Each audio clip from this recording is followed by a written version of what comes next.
Hello, my name is Azor Kayaks, and welcome to my channel, Stories from Azor Kayaks.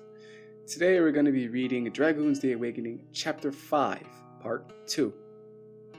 With that said, let us get back into it. We can still save Wenry. She's trapped in a cave, just a bit past the Wyvern Hawk. I just need some people to dig her out, Drako pleads. Grandma sits down. Wenry's as good as dead then, Grandma says. What? Why? Drako yells. There's no one left in the village strong enough to move an entire cave in, Drako. Let alone fight a Wyvern Hawk, Grandma says softly. What? Drako says, confused. Yes. During the time when you were gone, almost all the young or fit men left. Either for riches, fame, or personal reasons. This village is only old men and women, and some children. Haven't you noticed that, Drako? Grandma says with sadness in her voice. Drako thinks about all the people he's seen the last couple days. Only old men, old women, and children. No, no, no, no! Drako yells, shaking his fists. Grandma sobs. Drako fears tears welling up in his eyes. Drako leans against the wall and sobs for Wenry. A couple minutes of pain and sadness ensue. Drako wipes his eyes, and the light of the crystalline ore shines in. Drako walks over to the ore and picks it up, and walks back over to the dining room of the house. Grandma stops sobbing and notices the glow. What? I can't believe it, Grandma says. What? Drako says, then looks at her. Is that a dadamite ore? Grandma says, reaching her hand out. It's what? Drako says, walking over to her. Drako hands Grandma the ore. A dadamite ore. Where did you get this? Grandma says. I found it in the bottom of a riverbed, Drako says. Grandma stares at the glow of the adamant ore. What does it matter? Like, what is this? Drako says. This is dragoon metal, Drako, Grandma says. Dragoon metal? Drako says, confused. If you fucking paid attention when you were a kid, I taught you fucking history. You would fucking know, Grandma says angrily. Drako silently agrees.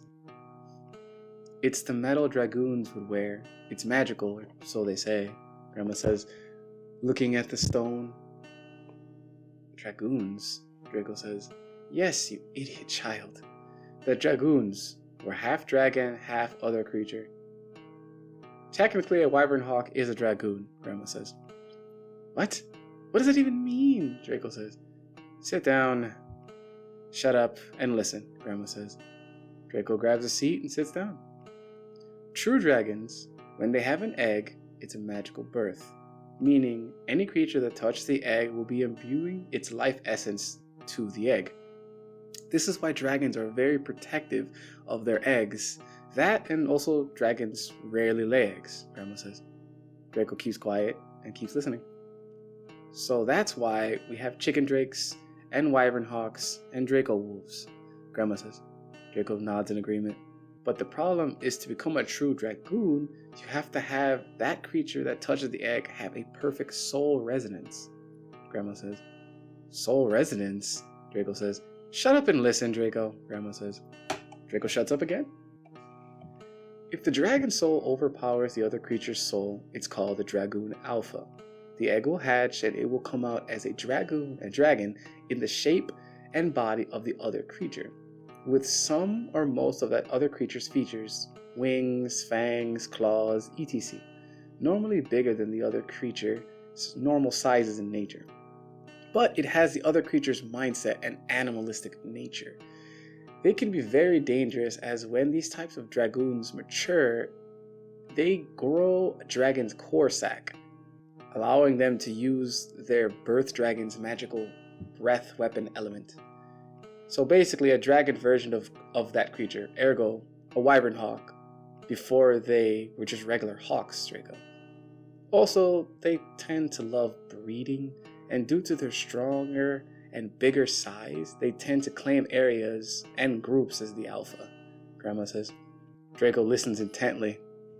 Now, if the other creature's soul overpowers the dragon's soul, it's called a dragoon zeta. The egg will hatch, it will come out with the shape and size of the other creature, but with the greater intellect and nature of a dragon. Also, the creature will have the birth dragon's natural coloring. These creatures tend to be extremely smart and prideful. So due to this, they tend to be alone, as they have a higher understanding of the world, what type of creature they are, and how they are ranked on the food chain. Some can even talk, dance, and draw, and do small amounts of magic. I actually have a personal story, Draco, Grandma says. Do I have to list it? Draco says, but Grandma ignores him and keeps talking. I swear, once, years ago, during the Dragon Wars, I stumbled out of the local tavern after a long day of helping the needy, and then I saw a cow stand up on 2 feet, and then the cow shot a fireball at a skulking wolf nearby.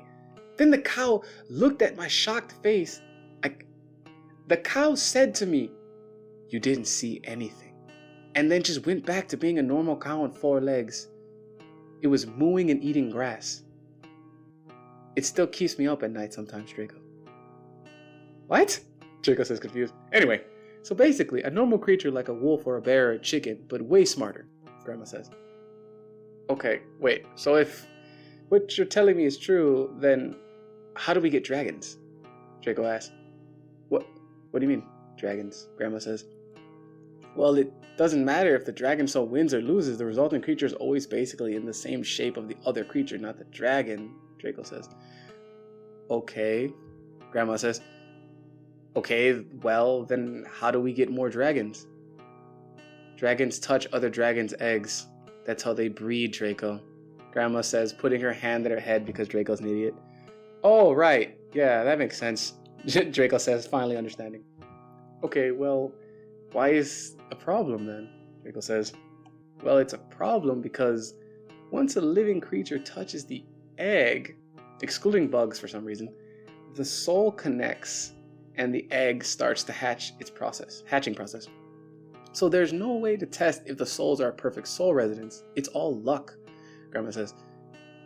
Well, why is that bad? Luck is fair, Draco says. Well, not to a dragon. Just think in their minds, Draco. You're an almost all-powerful being. Your body barely ever lets you lay eggs in the first place. You finally lay an egg, and after so many years, and when you go out hunting for food, or you're sleeping, or you're just distracted, some idiot creature can't help itself but touch your glowing egg, and then boom. Now you have one of two things happening. You either get a Dragoon Alpha or a Dragoon Zeta, Grandma says. Draco keeps listening but thinks of a question. Most dragons, once their eggs hatch, if they're not dragons, or at least very, very, very close to being dragons, the dragons abandon them. This is why there are so many dragon-type creatures in the wild, Draco. I miss the taste of regular chickens, Grandma says. That's fucked up. If you have a kid, you should take care of it no matter what, Draco says. Okay. Could you imagine a 30-foot to 50-foot tall dragon taking care of a horse, or a chicken, or maybe a rat? Grandma says. Draco silently agrees. Well, okay. Then what happens when they have a perfect soul resonance? Draco asks. That's extremely rare, Draco, but something wonderful. A Dragoon Omega is born, a being with all the strengths of both the dragon and the other creature, a perfect version of the other creature, stronger, faster, bigger, more agile, and having the ability to do high-tier magic, Grandma says with a shine in her eyes and a soft smile. Magic? Draco says. Yes, magic. I guess it's almost a dead art now, but many years ago during the war, magic was all over. There were many creatures and people that could use magic. And obviously, rare cases, humans could, but the strain of the body of magic is very heavy. Even more so if we're doing magic that doesn't really connect to your body, Grandma says.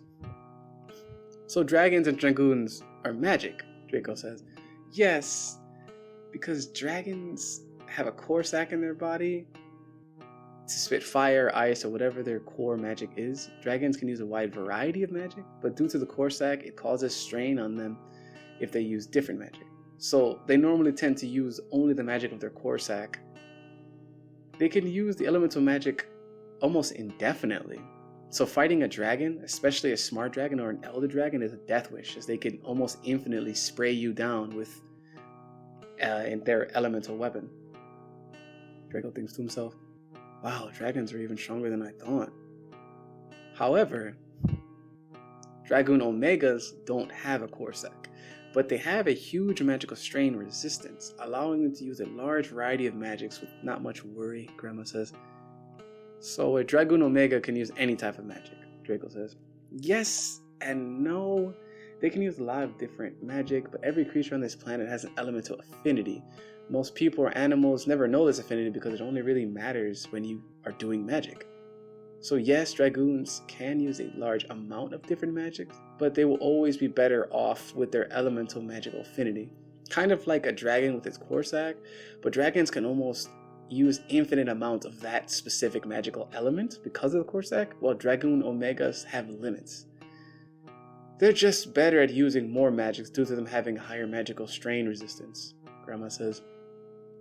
Alright, that is a lot of information to take in all at once.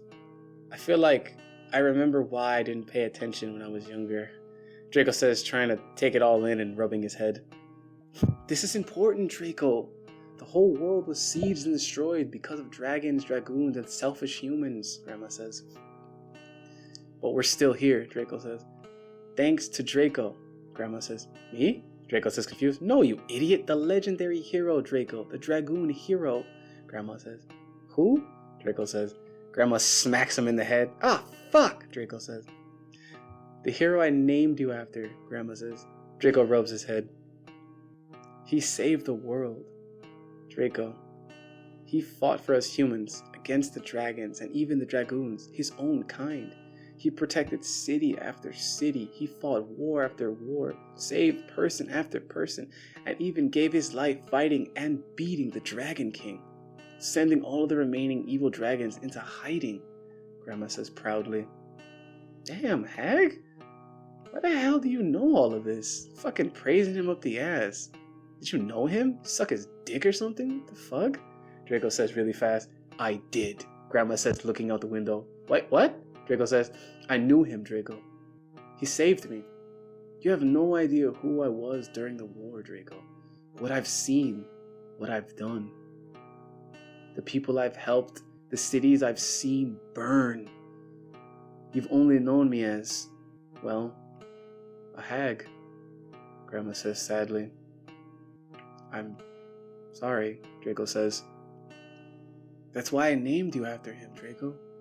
I saw so much in you, and I hoped that you could live up to that, Grandma says. Draco says nothing. Get some rest, Draco, Grandma says. How can I? When Renri's out there trapped, Draco says. What condition was she in, Draco? When you left, why couldn't you just bring her? Grandma says. Well, she was sliced up, missing an eye, bleeding, and unconscious, Draco says slowly. How did you get back from the cave-in? Grandma says. I swam. There was a really, really long underground river that I swam through, Draco says. You can swim now? When did you learn how to swim? You always complained and cried, and Renri had to save you when you tried swimming, Grandma says. Yeah, I guess death is a great motivator, Draco says. Maybe I should have pushed you harder. Regardless, there's no way you could save Wenri, Draco. And judging by what you just told me and her condition, I don't know how long she's going to last. Grandma says, That's why I have to save her, Draco says. No, it's late.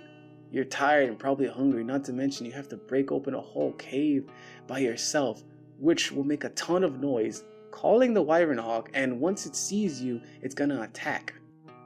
You're not gonna fight a Wyvern Hawk in the dark, are you? There's no way, Draco. I'm sorry. I will not lose another kid. Please, just go to sleep, Grandma says. Grandma puts the stone on the table and goes back to her room to sleep. Draco closes the house door and lays down on Wenry's bed. Draco can hear Grandma crying. It echoes through the quiet house. It's hard for Draco to sleep, but he does so, holding onto Wenry's blanket, feeling sadness and pain. Chapter 5. Were those mushrooms hallucinogenic? End. Thank you guys for listening. Thank you guys. I really appreciate it. Azure Kayaks here. Remember, if you like my videos, please like, comment, and subscribe. Don't forget to share with your friends. Again, I love telling stories. This was obviously an exposition episode. I had to explain how dragoons are created and what they're called and whatnot. But yeah, thank you guys for listening. I appreciate it. Azure Kayaks out. See you guys in the next one.